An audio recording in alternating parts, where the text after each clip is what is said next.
إن الحمد لله نحمده ونستعينه ونستغفره ونعوذ بالله من شرور أنفسنا ومن سيئات أعمالنا من يهده الله فهو المهتد ومن يضلله فلن تجد له وليا مرشدا وأشهد أن لا إله إلا الله وحده لا شريك له وأشهد أن محمدا عبده ورسوله صلى الله عليه وعلى آله وأصحابه ومن اتبع barcha ғаламларны юқтан бар қылып, бізні өзінің шексіз нигъмәтләрендә, сый-хөрмәтләрендә яшатучы Раббыбыз Аллах Субханаху ва Хак Тәгаләгә барча мактау ва улуглауларыбыз, барча шөкер ва рәхмәтләребез, хәмд ва саналарыбыз булсын. Җирләргә дә, күкләргә дә Аллах Тәгаләнең рәхмәте булып килгән сөекле пәйгамбәребезгә, күңел түрләребездән чыккан дугаларыбыз Аллах Тәгаләнең сәламе һәм салаваты булсын. Азиз кардәшләрем, иң элек үземне, аннары соң сезне тақвалыкка чакырам. Аллах Тәгаләгә тақва булыгыз, аның әмерләрен үтәгез, аның харамларыннан ерак торыгыз. Һәм Аллах Тәгалә Куръани Кәримдә әйтте: "Я айюхаллазина аману тақуллаха хакка туқатих ва ла тамутунна илля ва антум муслимун." Әй иман китергән бәндәләр, Аллах Тәгаләгә тиешле дәрәҗәдә тақва булыгыз, аның әмерләрен тиешенчә үтәгез, һәм тыйганнарыннан тиешенчә тыелыгыз, һәм берегез дә үзенең исламын, үзенең мөселманлыгын төзәтмәгән хәлдә Аллах Тәгалә хузурына кайтмасын диде. Аллах хузурына кайтканчы, үлем фәрештәсе килеп, багазыгыздан алганчы Аллаһы Тәгаләнең әмерләрен тәртипкә китерегез, Аллаһның шикләрен тәртипләп куегыз дип Аллаһ Тәгалә безне кисәтеп куйды. Азиз кардәшләрем, бу галәм хуҗасы куйган билгеле бер кануннар, билгеле бер кагыйдәләр белән яши. Әгәр дә кеше гаилә төзесә, беренче көннән башлап шушы гаиләсенең булачак кагыйдәләрен төзи. Кем иде хуҗа була, кем иде ризык өчен җавап бирә, кем өй өчен җавап бирә. Чөнки гаиләнең кагыйдәләре булмаса, һәм ул кагыйдәләр үтәлмәсә, анда тәртип булмый, һәм аның киләчәге булмый. Һәрбер оешманың, без аны устав дип әйтәбез, үзенең кагыйдәләре бар. Хәтта шушы оешма үзенә эшкә кемнедер ала икән, аңа должностной инструкциялар бирә. Син шуны тиеш, мин сиңа шуның өчен түлим, аның өчен түләмим дип, ул үзенең оешмасы белән җитәкче шушы устав нигезендә, низамнама нигезендә ул идара итә. Һәрбер шәһәрнең бар җитәкчесе үз кагыйдәләре бар. Һәрбер ил, дәүләт, хөкүмәт үзенең конституциясын төзи. Һәм үзендә яшәгән барча гражданнарны шушы конституцияга нигезләнеп яшата. Хәтта кемдер чит илдән керә икән, Россия Федерациясына, ул мондагы кануннарны бузырга хакы юк. Чөнки ул кануннар бөтен кешегә тигез куелган. Әгәр дә дәүләт канунсыз яши алмый икән, әгәр дә шәһәр, оешма, хәтта кичкенә генә гаилә конституциядан башка, уставтан башка яши алмый икән, ничек итеп бүген Аллаһ юк дип әйтүчеләр, ничек итеп бүген шушы галәмнәрне юктан бар итүче юк дип инкар итүчеләр шушы нәрсәләрне, ничек алар бүген бөтен галәмнең, вселеннаяның конституциядан башка яши алуын таныйлар. Ничек шушы галәм устав белән, уставтан башка, махсус кагыйдәләрдән башка яши алсын, ничек алар шуны башларына сыйдыралар. Әлбәттә, галәмнең дә хуҗасы бар. Һәм ул хуҗа шушы галәмдә яшәүчеләрнең бөтенесендә шушы кагыйдәләр, махсус кагыйдәләр, кануннар белән яшәтә. Җирдә, күктә, җир белән күк арасында булган бер генә бер мәхлук-та айырма юк. Ул җан иясеме, ул үсемлекме, хайванмы, биҗәкме, ниндидер бер предмет, ташмы, бер кичкенә генә агач кисәгеме, нәрсә генә булмасын, хәтта бер генә бер күзәнәктә, бер генә бер молекула, атомда, алар берсе дә шушы Аллаһ куйган кагыйдәләрдән тыш яши алмыйлар. Аллаһ куйган кагыйдәләрдән, кануннардан тыш алар хәрәкәт итә алмыйлар. Әйе, biz аны Аллаһ кагыйдәләре дип әйтергә яратмыйбыз. Biz аны әйтәбез законы вселенной дип. Biz аны әйтәбез законы физики дип. Biz әйтәбез законы гравитация дибез. Ләкин ул законнарны кем булдырган соң? Кем аларны төзеп куйган соң? Ансы турында кайберәүләр фикер йөртә алмыйлар. Шуңа күрә Аллаһның галәме яши шушы кагыйдәләр белән. Сөекле пәйгамбәребез саллаллаху алейхи ва саллям безгә иртәләрен һәм кичләрен һәрбер намаз артыннан шушы бөек сүзләрне әйтергә өйрәтте. Һәм без барыбыз да ул сүзләрне беләбез. Ла хаула ва ла куввата илля биллах. Бухари, Муслим җыентыкларында килә. Абу Муса аль-Аш'ари радиллаһу анһу тапшыра.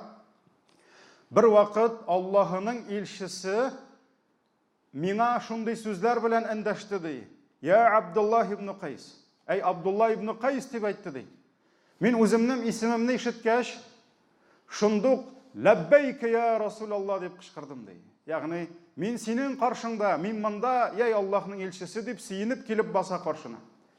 Шуннан соң Пәйгамбәрбез саллаллаһу алейхи ва саллям әйтә: "Мин сиңа ди җәннәт хазинәләренең, хазинә, сокровище дигән сүз. Кензун, сокровище. Җәннәт хазинәләренең бер хазинәсе булган сүзне өйрәтимме ди. Ягъни син бу сүзне әйтсәң, җәннәт хазинәсен аласың ди. Сокровище рая дип әйтә. Шуннан соң бу инде шатлыгымдан өйрәтмә дип ничек әйтсен? Шуннан соң мин әйттем ди: "Я Расулаллах, әнием һәм әтием фида булсын сиңа ди. Әйт, әлбәттә әйт шушы сүзләрне өйрәт ди." Шуннан Пәйгамбәр саллаллаһу алейхи ва саллям әйтә: "Ла хаула ва ла куввата илля биллах" ди. Менә шушы сүз ди, иҗмах хазинәләренең бер хазинәсе ди. Имам Ан-Навави рахимахуллаһ әйтә: "Менә бу сүзләрдәге ла хаула ва ла куввата күп китапларда нет силы и мощи, кроме как у Аллаха дип килә. Аллаһыдан башка һичбер көч, куәт юк ди. Әлбәттә, җәмәгать монда куәт дигән сүз дә бар. Ла куввата. Аллаһыдан башка көч юк. Ләкин хаул сүзе аның мәгънәсе куәт кенә түгел. Имам Ан-Навави әйтә: "Хаул дигән сүз ул һәрбер хәрәкәт ди.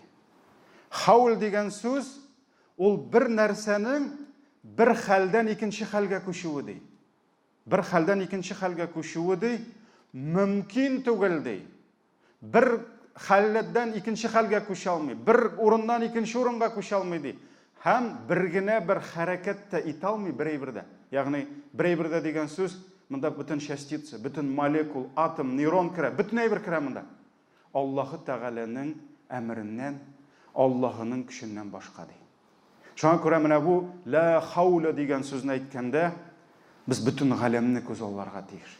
Һәм без айны да, кояшны да, җир шарының әйләнүен дә, йолдызлар дөньясы, башка планеталар, әгәр дә инде без төшсәк җиргә, җирдә булган хайваннар дөньясы, үсемлекләрдә нинди генә үсемлекләр юк. Бысын шу үләне дибез, бысын дару үләне, бысын шул дибез.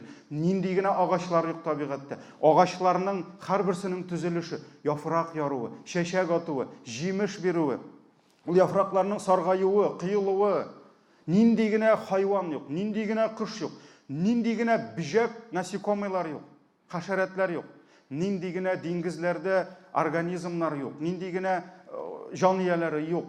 Ләкин без шушы ла хаула дигән сүзне әйткәндә без калбыбыз белән инанып әйтәбез. Менә шушы җирдә, күктә булган һәрбер мәхлук ул берсе дә бер урыннан икенче урынга да күчә алмый, туа да алмый, үлә дә алмый, картая да алмый, авырый да алмый, терелә дә алмый, агач яфракны яра да алмый, ул саргая да алмый, чәчәк тә ата алмый, җимешкә дә әйләнә алмый. Һичбер нәрсә бер халәттән икенче халәткә күчмәс, үзгәрмәс, Аллаһ аңа көч бирмәсә. Көч бир. Һәм Имам Навави ахырында әйтә: "Аллаһ һичкем гынахтан котылмас, Аллаһының тауфиғы килмәсә, һәм саклауы булмаса ди. Шуңа күрә мин гынахлардан сакландым, мин яхшы. Юк. Син яхшыдыр, ләкин Аллаһның тауфиғы килгәнгә. Син намаз укыйсың, машалла, ләкин син намазны укыйсың, фәләнов булганга гына түгел. Юк, яки син шундый яхшы бул, Аллаһ сиңа тауфик биргән. Аллаһтан башка бер кем намазга килә алмый. Аллаһтан башка кемдер адашты икән, Аллаһ адаштыра, димәк ниндидер сәбәп булды. Шуңа күрә Имам ан-Навави әйтә, һич кем гынахтан котылмас Аллаһының тауфигыннан һәм саклауыннан башка һич кем бер изгелек тә кыла алмас Аллаһының ярдәменнән башка ди. Шуңа күрә ла хаула ва ла куввата илля биллах иҗмахның хәзинәсе дип әйткән икән пәйгамбәрбез. Димәк бу гади сүз түгел, моның мәгънәсе зур. Шуңа күрә мөхтәрәм җәмәгать, галәм, бөтен галәм яши Аллаһ куйган кануннар белән. Ничек кенә атасак та, ярар инде законы природы дип кемдер үзен-үзе юатсын, законы физики дип әйтсен, без инкар итмибез, ләкин бөтен нәрсәнең артында Аллаһ тора һәм Аллаһ бөтенсе белән идара итә. Аллаһу Тәгалә куйган кануннарның берсе. Һәм бу канунны бер кем үзгәртә алмый. Менә кояш чыгуны бер кем туктата алмый. Көн белән төн алышуны бер кем туктата алмый. Анда G20, G8 президентлар җыелып, әйдәгез әле 2 көнне электрга экономия булсын дипме? 2 көн булсын, бер төн булсын. Пишәтләрен куялар, бөтенесе кул куя, фотоларга төшерәләр. Кояшны 1 минутка ашыгайта алмыйлар, тизәйтә дә һәм әкренәйтә алмыйлар. Аллаһ идара итә. Без хәтта шушы бакчабыздагы шүбүләне белән дә идара итә алмыйбыз. Тәрзәдән кычкырырык кына, үсмә дип. Әйе, үсмәсе ул шүбүләннәре, чыгып утыйсы булмас иде. Шулай бит, тырнагыбыз белән дә идара итә алмыйбыз. Интегеп тырнак кисергә кирәк, парикмахерскийга барырга кирәк. Аллаһ ансын да безгә күрсәтә, безгә ул да буйсынмый. Шуңа күрә Аллаһ яши Аллаһның әмре белән яши һәр нәрсә. Һәм Аллаһ куйган кануннарның берсе Адәм баласының кылган һәр гамәле иң элек үзенә әйләнеп кайта. Һәм бу аят Аллаһ Тәгалә Бакара сүрәсендә әйтте: "Лаһа ма касабат ва галейха мактасабат." Һәр бер җан иясе нинди изгелек кылса, ул изгелек үзенә кайта, һәм нинди явызлык кылса, ул явызлык үз башына кайта. Үз башына кайта. Шуңа күрә Аллаһ куйган канун, мөхтәрәм җәмәгать, һәр эшеңне син үзең өчен эшлисең. Бәлки син китергән зыян, синең күзләрең, акылың, син аңа зыян китердең кебек тоелса да, син калбың белергә тиеш. Син аңа зыян китердең, ул зыян өчен Аллаһ синең үзеңә зыянны кайтарачак. Кайтарачак. Син бүген кемгәдер ярдәм кулы сузсаң, син Аллаһ өчен сузасың икән, Аллаһ сиңа шуңа ярдәм иткән өчен синең үзеңә ярдәм белән кайтара. Һәрбер җан иясе нинди игелек кылса үзенә, нинди явызлык кылса үз башына. Гынахларга килгәндә дә шушы гынахларның кайтавазы дип әйтәбез. Аның зыяны иң элек кешенең үз башына әйләнеп кайта. Һәм гынахлар төрле. Һәм ул гынахларның зыяны да җәмәгать төрле була. Бар шундый гынахлар, Алла сакласын, ул гынахны кылган кеше кафир була. Бөтенләй исламдан чыгып кафирлеккә чыга. Мәсәлән, әгәр дә ул ширк кылса, Аллаһ белән бер рәттән кемгәдер гыйбадат кылса, сихерчелек ул кафирлек, багучылык шулай бит. Мәсәлән, кемдер белә торып диннән мыскыллап көлә. Ул дин фәлән, ул намаздан көлә, Аллаһыдан көлә, мәсәлән, пәйгамбәрдән көлә. Алла сакласын. Бу төрләр кешеләрне исламдан чыгара, Алла сакласын. Гынахларның кайберләре дөньяда ук кешенең хурлык, позорга калуына сәбәп булып тора. Һәм аның тәкъдирендә язылган ризыгын кисә. Һәм аны фәкыйрлеккә, хәерчелеккә китерә, дөньяның бәрәкәтен ала. Мәсәлән, беләбез, кешеләрне багый дип әйтте, кешеләрне җәберләү, мәсәлән, зина кылу фәкыйрлек китерә диде Пәйгамбәр саллаллаһу алейһи ва сәллям. Һәм шундый гынахлар бар, алар дөньяда ук безне хурлыкка төшерә һәм безнең ризыгыбызны, тормышның бәрәкәтен җимерә, ала. Кайбер гынахлар махсус кабер газабына китерә. Хадисләрдә искә алынды, бар шундый гынахлар, алар сәбәпле кешегә кабердә газап килә. Беләбез, бәүл тамчысы сидигеннән сакланмаучы, беләбез, намиме, гайбәт сөйләүче, әҗәт белән үлү кабердә утка газап сәбәп булып тора. Кайберләре бәндәнең кыямәт көнендә булачак хурлыгына китерә. Кыямәт көненең газапларына дучар итә. Мәсәлән, бу дөньяда масаеп, тәкәбберләнеп йөргән кеше Кыямәттә кырмыска кадәр булыр ди, һәм кешеләр аны топтап йөрерләр ди. Мәсәлән, бу кабердә, кыямәттә махсус вәгъдә ителгән газап. Ләкин нинди генә гынах булмасын, ул Аллаһның рәхмәтеннән ерак айта һәм Аллаһның җәһәннәм газабына якын айта. Аллаһ Тәгаләнең китабында һәм Пәйгамбәребезнең сөннәтендә шундый гынахлар искә алына. Аларны кылучыларга Аллаһ шул кадәр ачулы булыр, хәтта кыямәт көнендә Аллаһ алар белән сөйләшмәс. Сөйләшмәс, аларга карамас, гынахларыннан пакламас һәм аларга ачу газап булыр ди. Менә мөхтәрәм җәмәгать, бу дөньяда синең ниндидер якын кешең бар. Мәсәлән, әниең, әтиең, абыең, әбиең, бабаң, хатының яраткан, кемнеңдер хатын-кызның ире, шулай бит.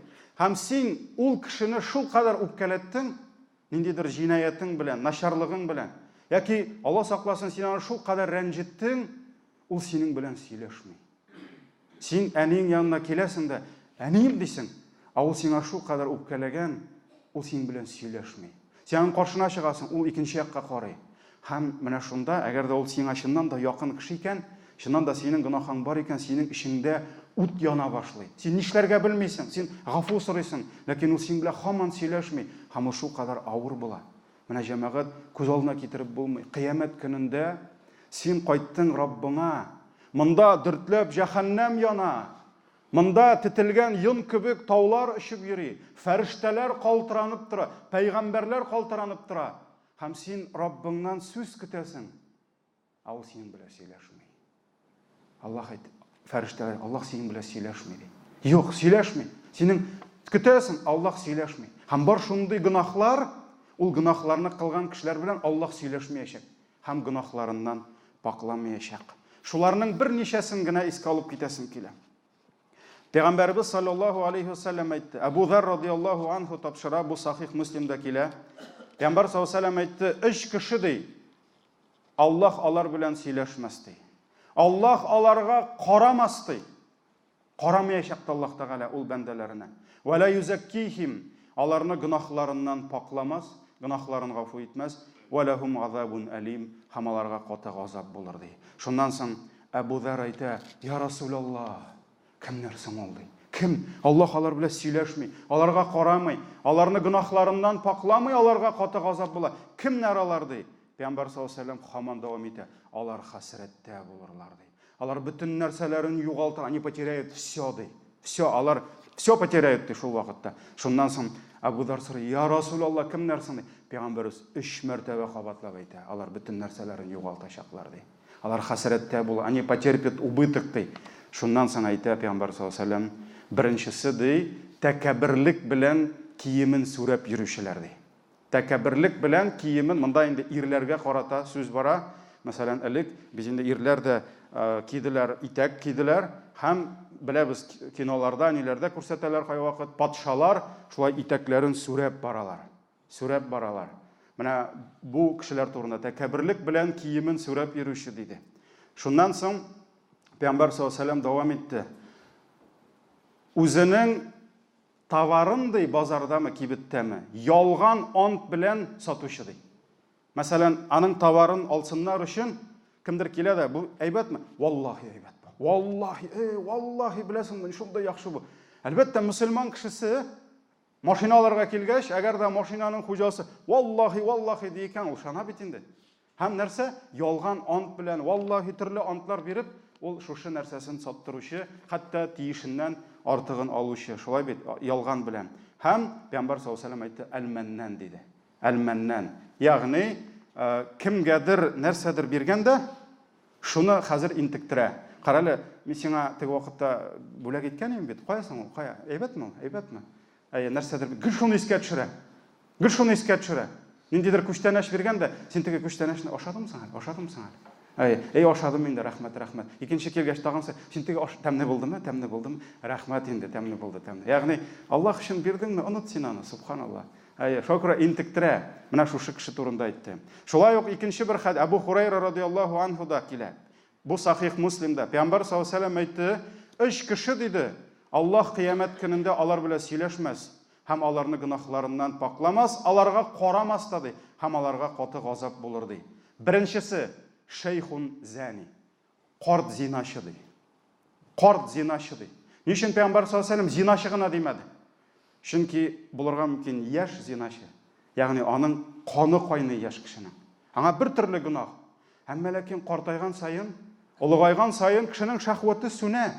Аның сәламәтлеге бетә, аның кыяфәте дә ямсызлана һәм инде фитнәнең дәрәҗәсе кими, ул һаман зина кылып йөри. Картайып беткән, һаман акылы юк, һаман зина кылып йөри. Менә бу кеше кыямәттә аңа зур хурлык булачак. Аллаһ аның белән сөйләшми, гынахларыннан пакламый. Шуңа күрә карт зинашы диде. Икенчесе ва маликун кәззаб. Ялганчы патша ди. Ни өчен җитәкченең алдавында гынах күбрәк, ниндидер хезмәтченең алдавына карый. Чөнки хезмәтче кайвакыт куркып алдарга мөмкин. Аның көче юк, аның дәрәҗәсе юк, аның үзен-үзе якларга мөмкинлеге юк. Шуңа күрә аның гынахасы харам булса да алдашу, ләкин аның гынахасы әзрәк. Мәсәлән, җитәкченең алдау. Чөнки җитәкчегә кемнән куркырга? Ул бит үзеннән көчсезрәк кешеләрне алдый. Шуңа күрә аның алдавының гынахасы күбрәк. Алдакчы, шуңа күрә җитәкченең алдакчы булуының җинаяты зуррак. Аллаһ аның белән сөйләшмәс. Һәм ваилун мустакбир, һәм тәкәббир фақир ди. Высокомерный бедняк ди. Ул үзе хәерче, үзенең борыны үскә чигелгән. Мин аңлыйм, бай кеше булса. Мин аңлыйм, шундый булдыклы кеше булса, аларга авыр инде, Алла ярдәм бирсен. Без бит кайвакыт әйтәбез, менә фәлән җитәкче булган иде. Шундый тәкәббир әллә кем булып йөри инде дибез. Әлбәттә ярамый җитәкчегә дә тәкәббир. Кешенең кем икәнен беләсен килсә, власть бир, акча бир диләр. Шулай бит. Ул дөрес эшләми, тәкәббирлек ярамый. Ләкин сине шуның урынына куйсалар, син нишләрин микән? Син бит аңлый алмыйсың аның хәлен. Андагы власть синдә булса, бәлки син дә тәкәббирләнерсең. Шулай бит. Шуңа күрә нәрсә? Монда ул хәерче. Кесәсендә бер нәрсәсе юк. Ни кулында бер нәрсәсе? Борыны чигелгән. Тәкәббирлек. Менә шуңа күрә гынахка сәбәп кимегән сайын аның гынахасы арта. Картайган сайын зина кылучының зинаның гынахасы күбрәк була. Кешенең дәрәҗәсе арткан сайын алдауының гынахасы күбрәк була. Кеше хәерчерәк булган сайын, түбәнгә төшкән сайын тәкәббирләнсә, аның гынахасы күбрәк була. Шуңа күрә байның тәкәббирләнеп йөрүенә карый, хәерченең тәкәббирлеге зуррак гынах. Менә бу кешеләрне Аллаһ Тәгалә чистартмас, аларга карамас һәм гынахлар газап булыр. Шулай ук Абдулла ибн Амр тапшыра, Имам Ахмад ан-Насаи Хаким риваятларында Пәйгамбер саллаллаху алейхи ва саллям әйтте, Аллаһ Тәгалә өч кеше белән сөйләшмәс һәм кыямәт көнендә аларга карамас та ди. Иң беренчесе ал-aqu ли валидейхи, ата-анасын рәнҗетүче ди. Алла сакласын. Алла сакласын, кардәшләрем, әти-әниләрегез исән икән. Соңгы сулышларыгызга кадәр аларны рәнҗетүдән саклагыз. Аларның күңелен күрегез. Чөнки ата-анасын рәнҗеткән кеше, Алла сакласын, Аллаһның ачуында булачак. Һәм кыямәт көнендә Аллаһ алар белән сөйләшмәячәк. Алла сакласын безне бу гынахтан. Икенчесе, Пәйгамбер саллаллаху алейхи ва саллям әйтте, ирләргә ошарга тырышкан хатын-кыз һәм хатыннарга ошарга тырышкан ир. Аллаһ Тәгалә ирне ир итеп яратты. Һәм ул ир булып калырга тиеш. Аның киенүе дә, аның үз-үзен тотышы да ирләрчә булырга тиеш. Һәм ир хатын-кыз киеме киеп йөрергә тиеш түгел. Һәм нәкъ шулай хатын-кызга да Аллаһ биргән икән хатын-кызны. Ул хатын-кызлыгын сакларга тиеш. Һәм аның киенүе, сөйләшүе, үз-үзен тотышы хатын-кызча булырга тиеш. Әгәр дә бер хатын-кыз ирләр кебек киенә башласа, ул Аллаһның ләгънәтендә була, һәм Аллаһ аның кыямәт көндә сөйләшмәс. Әгәр дә бер ир, чөнки бүген Казанда да арттан барасың, күзне төшерергәме, юкмы белмисең. Бу иратмы, аннан булайрак карасаң, бу ир икән дип куясың. Кайберләрне аңлап булмый, ул ирме, хатын-кызмы? Алкасы бар, бөтен нәрсәсе килгән, чәче буялган, сары яки зәңгәр төскә. Алла сакласын. Шуңа күрә бу инде җәмгыятьнең җимерелүе. Ират, аның киеме, ясалышы ир булып калырга тиеш. Хатын-кыз булып калырга тиеш. Һәм өченчесе, Пәйгамбер саллаллаху алейхи ва саллям әйтте, дәюс диде. Дәюс. Кем ул дәюс? Дәюс — это мужчина, который потерял чувство ревности. Юаның улай берсе. Мин әйтмим зависть дип, ревность. Иратта менә бу ир көнчелеге булырга тиеш һәрвакыт. Әгәр дә иратка барыбер икән, хатыны кемнәр белән сөйләшеп йөри? Менә кайвакыт күрәсең, паркларда күз төшә бит, игътибар итәсең. Моннан бер пар килә, Егет белән кызмы, ир белән хатынмы инде, белмим, никахларын мине чакырмадылар. Бу яктан килә.